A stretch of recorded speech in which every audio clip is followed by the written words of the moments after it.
Québec espère pouvoir utiliser le solde de 20 millions de dollars du Fonds des pêches pour faire face à la tempête, selon ma Gaspésie. Le ministre québécois des Pêches, André Lamontagne, a rencontré son homologue fédéral à Montréal, espérant qu'Ottawa étende les fonds des pêches jusqu'en 2026, avec un solde de 20 millions restant. Cette somme est jugée essentielle face aux turbulences du secteur. Les discussions entre les ministres ont porté sur la transition observée dans les pêcheries et la nécessité de suivre l'écosystème marin. M. Lamontagne a souligné l'importance de transparence pour renforcer la confiance du public. La semaine précédente, il avait évoqué la situation des travailleurs, l'endettement des pêcheurs et la préoccupation des transformateurs avec le comité crevette. Le ministre reconnaît les efforts d'Ottawa et attend une décision fédérale en octobre concernant le secteur et une spécifique à la crevette en janvier.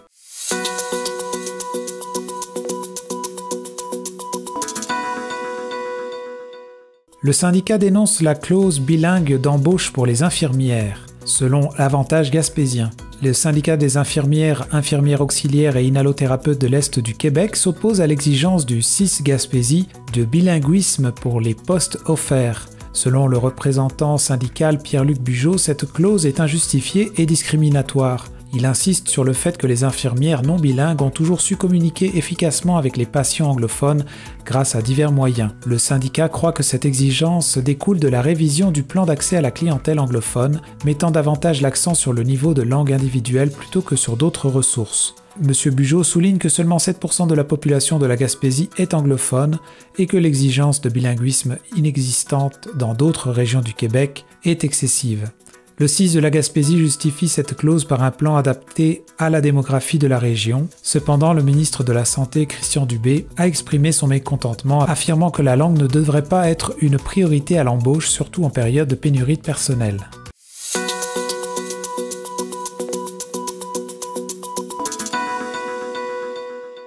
Des travaux seront effectués au phare du Cap-des-Rosiers, selon Radio Gaspésie. Le phare du Cap-des-Rosiers fera l'objet de rénovations en vue de sa réouverture pour l'été prochain, a annoncé la ministre Diane Leboutillier. Une inspection de la structure a été réalisée en août, suivie d'une étude sur les problèmes de moisissure en septembre. Dès cette semaine, le MPO initiera des appels d'offres pour désigner les entreprises responsables de la réfection. L'objet est de finaliser ces travaux en prévision de la saison touristique à venir. La ministre Leboutillier a souligné que la décision de fermer le phare par le MPO en juillet était une action provisoire visant à protéger la sécurité des visiteurs.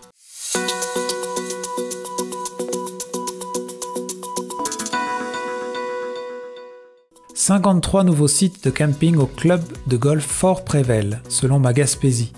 Le club de golf Fort Prével, désormais sous la propriété du groupe JGS, connaît une expansion majeure.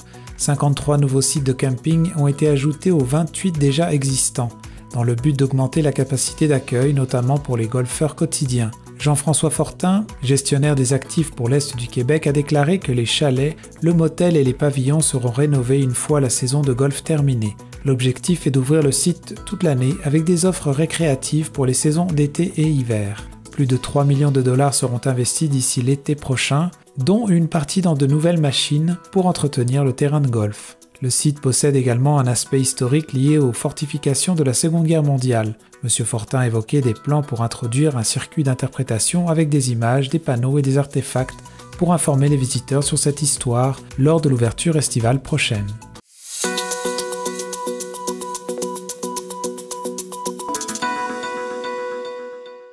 Le CA du CIS de la Gaspésie presse Québec de rénover l'urgence de l'hôpital de Maria selon ma Gaspésie.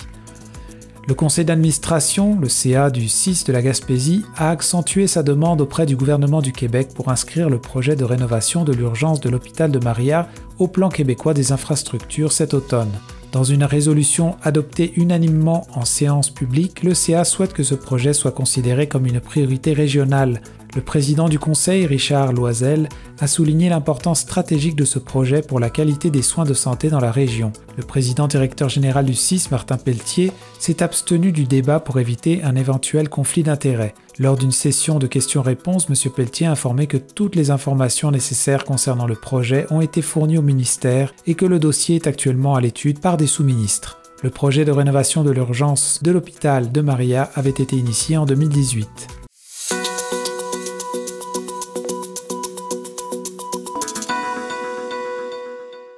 Mortalité animale au parc Forillon, la vitesse en cause. Selon Radio Gaspésie, le parc national Forillon adopte des stratégies pour réduire la vitesse des véhicules suite à la hausse de mortalité animale sur ses voies.